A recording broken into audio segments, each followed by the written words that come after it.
새 교황 레오 14세에 관한 모든 것. 레오 14세 교황 시대의 개막. 2025년 5월 8일 로버트 프랜시스 프레보스트 추기경이 제267대 가톨릭 교회 수장이자 최초의 미국인 교황인 레오 14세로 선출되는 역사적인 사건이 발생했습니다.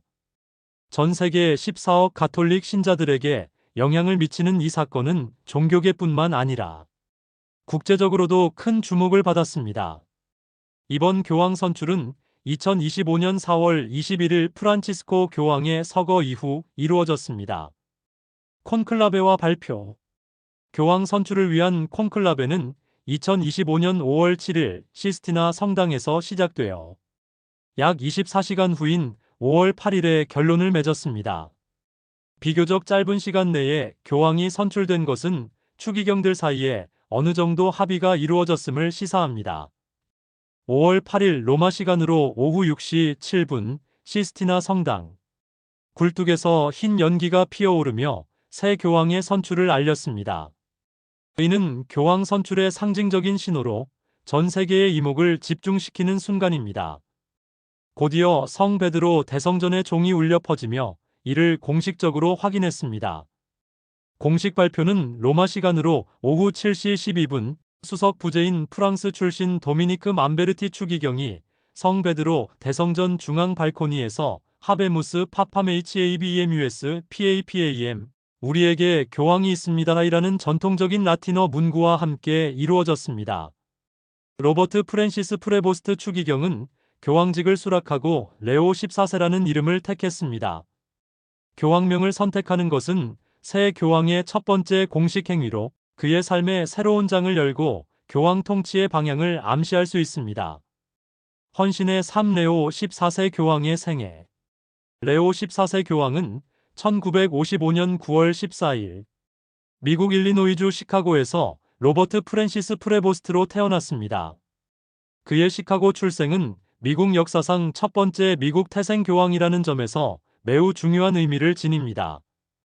그의 부모는 프랑스와 이탈리아계의 루이스 마리우스 프레보스트와 스페인계의 밀드레드 마르티네즈였습니다. 이러한 다양한 유럽계 혈통은 그가 다문화적인 이해를 갖추고 전 세계 가톨릭 공동체에 폭넓게 어필할 수 있는 기반이 될 수 있습니다. 그는 일리노이주 남부 교회인 돌턴에서 성장했으며 성모 승천 성당에서 활발하게 활동했습니다. 어린 시절부터 지역 성당에서 깊이 뿌리내린 신앙심은 그의 영적 발달과 교회의 역할에 대한 이해를 형성했을 것입니다.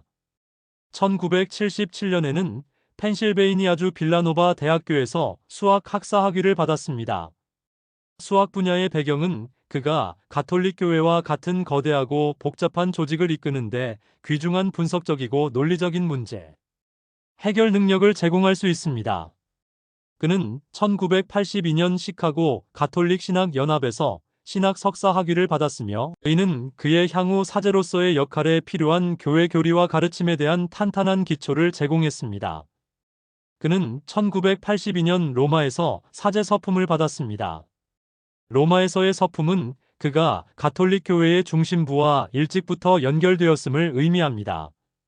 1987년에는 로마의 성 토마스 아퀴나스 교황청 대학에서 교회법 박사 학위를 취득했습니다. 교회법에 대한 그의 전문성은 교회의 구조와 절차에 대한 깊은 이해를 보여주며 교황으로서 그의 역할에 매우 중요할 것입니다.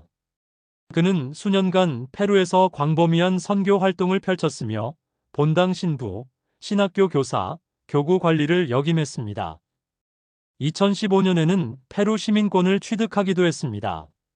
라틴 아메리카는 전 세계 가톨릭 신자의 상당 부분을 차지하고 있으며 페루에서의 오랜 사목 경험은 그가 이 지역 가톨릭 교회의 도전과 현실에 대한 독특한 관점을 갖도록 했습니다.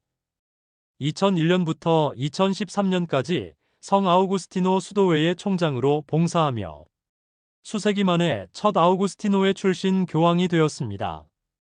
주요 종교단체를 이끈 그의 경험은 상당한 규모의 행정 및 사목 능력을 입증합니다. 아우구스티노 수도회의 특징인 공동체, 가난한 이들을 위한 봉사, 지적 추구에 대한 강조는 그의 교황직 수행 방식에 영향을 미칠 수 있습니다. 그는 2015년 프란치스코 교황에 의해 페루 치클라요 교구의 교구장으로 임명되어 2023년까지 봉사했습니다. 라틴 아메리카 교구의 교구장으로서의 직접적인 경험은 지역, 교회의 어려움과 기회에 대한 실질적인 이해를 제공했습니다. 2023년에는 프란치스코 교황에 의해 전 세계 새 주교 선정을 감독하는 강력한 직책인 주교부 장관으로 임명되었습니다. 바티칸 내 그의 최근 영향력 있는 직책은 프란치스코 교황의 신뢰를 보여주며 성좌의 내부 작동 방식과 전 세계 교구의 필요에 대한 상당한 경험을 제공했습니다. 그는 2023년 9월 프란치스코 교황에 의해 추기경으로 서임되었습니다. 비교적 최근의 추기경 서임은 교회 내에서 그의 빠른 승진을 시사하며 프란치스코 교황의 그에 대한 신뢰를 더욱 강조합니다. 그는 영어, 스페인어, 포르투갈어, 이탈리아어, 프랑스어의 5개 국어에 능통합니다. 그의 다국어 능력은 전 세계 가톨릭 공동체와 소통하고 국제 외교에 참여하는 데 중요한 자산이 될 것입니다. 역사의 무게 레오 14세라는 이름의 선택. 그의 교황명인 레오는 이전의 13명의 레오 교황들과 연결됩니다. 교황명은 종종 그 이름을 사용했던 이전 교황들의 유산을 계승하거나 그와 같은 업적을 이루고자 하는 열망을 나타내기 위해 선택됩니다. 특히 레오 14세라는 이름은 사회교리에 대한 그의 헌신을 강하게 시사하며 이는 레오 13세의 교황 1878년부터 1903년까지의 지적 공헌, 사회적 가르침, 그리고 노동자의 권리와 자본주의를 다룬 회칙 레룸 노바룸 아리알류엠 NOVARUM 1891으로 가장 잘 알려져 있습니다. 이는 사회정의, 가난하고 소외된 계층의 존엄성, 그리고 현대 사회 및 경제 문제에 대한 참여 의지를 나타내며 프란치스코 교황이 강조했던 이러한 주제들과의 연속성을 암시합니다.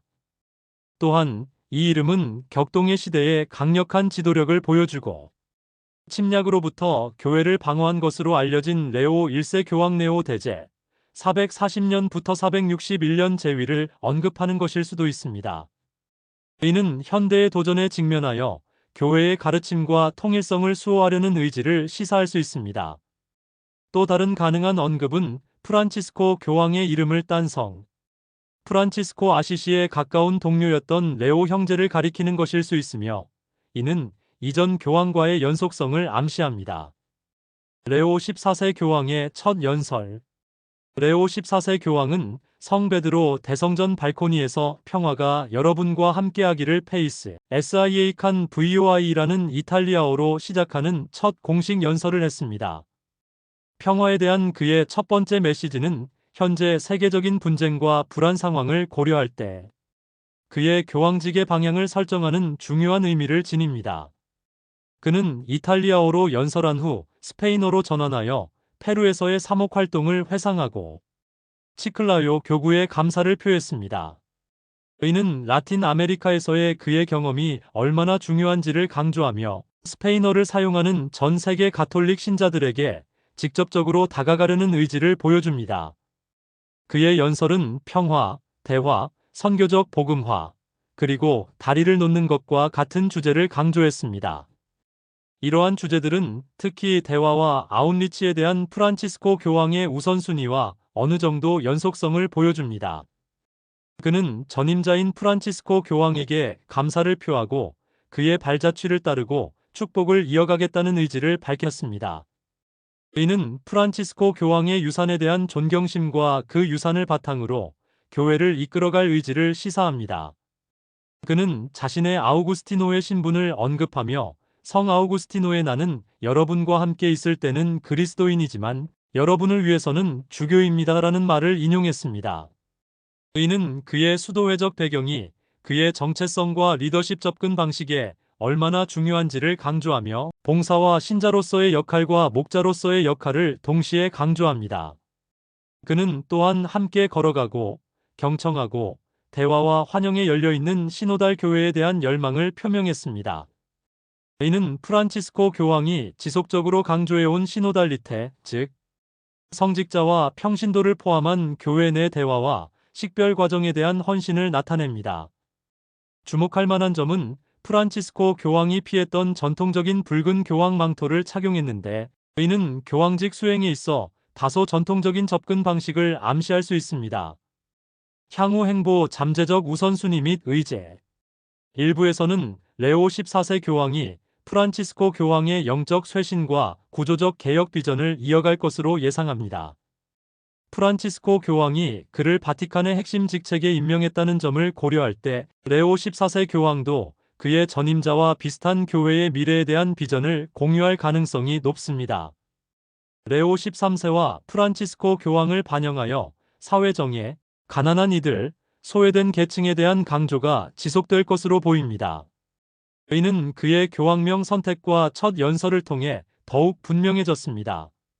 성직자 성학대 스캔들을 해결하고 책임과 투명성을 확보하는 것은 그의 주요 과제 중 하나가 될 것입니다. 일부 피해자 단체는 이미 우려를 표명했습니다. 교회 내 진보적 및 보수적 관점 사이의 내부 분열을 해소하는 것도 중요한 과제입니다.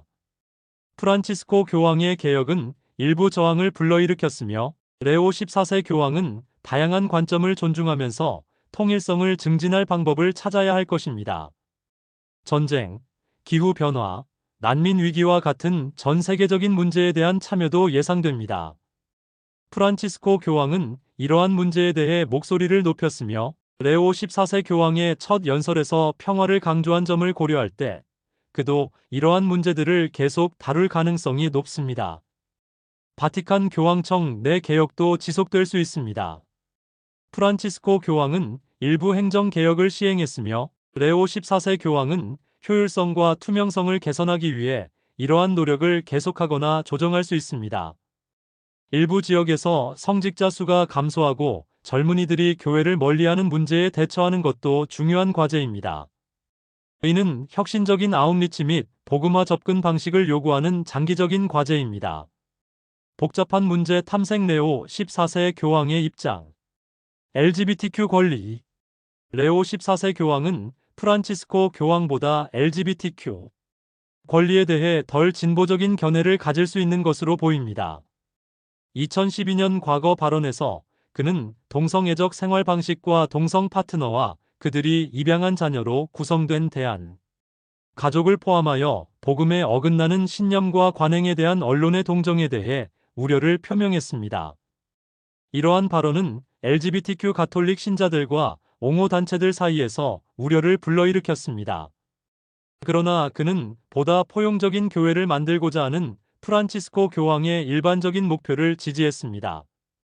2024년에는 동성 커플 축복에 관한 각 주교회의 내 대화의 필요성을 인정하며 다양한 문화적 맥락을 고려했습니다. 그의 첫 연설은 모든 사람을 환영하는 것을 강조했습니다. 여성의 교회 내 역할. 그는 여성의 부재 서품에 반대합니다. 이는 전통적인 교회 교리와 프란치스코 교황의 입장과 일치합니다. 그러나 그는 프란치스코 교황이 주교부 장관에 여성을 임명한 것을 언급하며 여성의 지도적 역할에 대한 귀중한 기여를 인정했습니다. 이는 서품을 지지하지 않더라도 교회, 거버넌스와 의사 결정에서 여성의 참여를 늘리는 데 열려 있을 수 있음을 시사합니다. 그는 주교 후보 지명 투표권에 여성을 포함시키는 프란치스코 교황의 개혁을 주재했습니다. 낙태 및 생식 권리. 역사적으로 가톨릭 교회는 낙태, 피임, 시험관 아기 시술, 대리모 출산을 반대해 왔습니다. 레오 14세 교황의 이러한 특정 문제에 대한 명확한 개인적 견해는 자료에서 명시적으로 언급되지 않았습니다. 그러나 그는 소셜미디어에서 낙태를 비판하는 성명을 공유했습니다. 그는 2024년 선거를 두 악 중 차악을 선택하는 것으로 규정하며 민주당 후보의 낙태 권리 지지를 언급했습니다. 사회정예 및 이민. 그의 교황명 선택은 레오 13세 교황과 마찬가지로 사회정의에 대한 강한 헌신을 시사합니다. 페루에서의 선교 활동을 통해 그는 빈곤을 직접적으로 경험했습니다. 그는 트럼프 대통령 하에 미국 이민 정책을 비판하며 이민자와 난민 수용 제한에 반대하고 가족 분리를 규탄하는 게시물을 소셜미디어에 공유했습니다. 기후 변화 프란치스코 교황은 기후 변화 대응을 그의 교황직의 주요 초점으로 삼았습니다. 레오 14세 교황은 말에서 행동으로 옮겨야 한다고 말하며 바티칸의 태양광 패널 및 전기 자동차 사용 전환을 지지하는 등 프란치스코 교황의 환경 우선순위에 대한 지지를 표명했습니다. 전 세계의 반응 새 교황에 대한 세계의 응답. 가톨릭 공동체. 그의 고향인 시카고에서는 압도적으로 기쁨과 자부심에 찬 반응이 나타났습니다.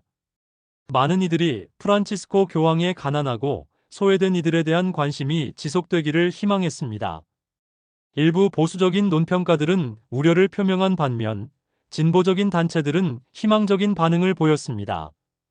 성직자 성학대 생존자 단체들은 그의 과거 사건 처리 방식에 대해 우려를 표명했습니다.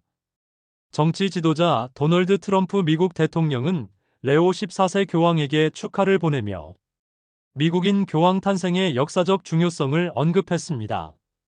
아르헨티나, 프랑스, 이탈리아, 페루 등 여러 국가의 지도자들도 축하를 보내며 평화 및 기타 국제 문제에 대한 그의 리더십에 대한 희망을 표명했습니다.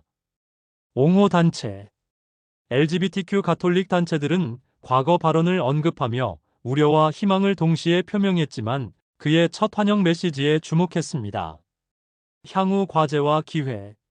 레오 14세 교황은 다양하고 때로는 분열된 전 세계 교회를 통합하고 전통을 존중하면서 프란치스코 교황이 시작한 개혁을 지속하며 성직자 성학대 위기를 책임감 있고 연민으로 해결하고 점점 세속화되는 세상에서 교회의 관련성과 매력을 유지하고 빈곤, 갈등, 기후변화와 같은 중요한 전 세계적 문제에 참여해야 하는 과제에 직면해 있습니다.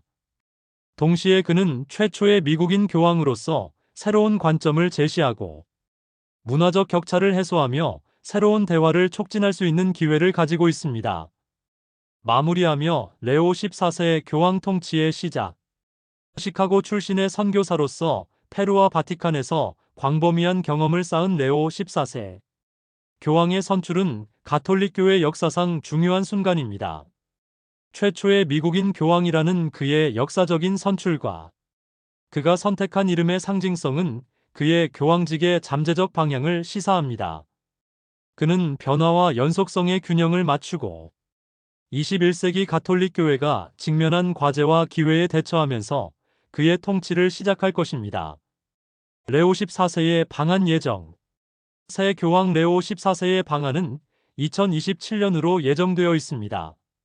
이는 전임 교황인 프란치스코 교황이 2023년 8월 포르투갈 리스본에서 열린 세계 청년대회 WID에서 차기 대회 개최지를 서울로 발표했기 때문입니다. 레오 14세 교황이 2027년 세계 청년대회 참석을 위해 한국을 방문하게 되면 이는 역대 네 번째 교황 방한이 됩니다. 앞서 1984년과 1989년에 요한 바오로 2세 교황이 그리고 2014년에는 프란치스코 교황이 한국을 방문한 바 있습니다. 아직 구체적인 방한 일정은 발표되지 않았지만 세계 청년대회 기간 동안 개막 미사와 폐막 미사를 집전하고 젊은이들과 만나는 시간을 가질 것으로 예상됩니다.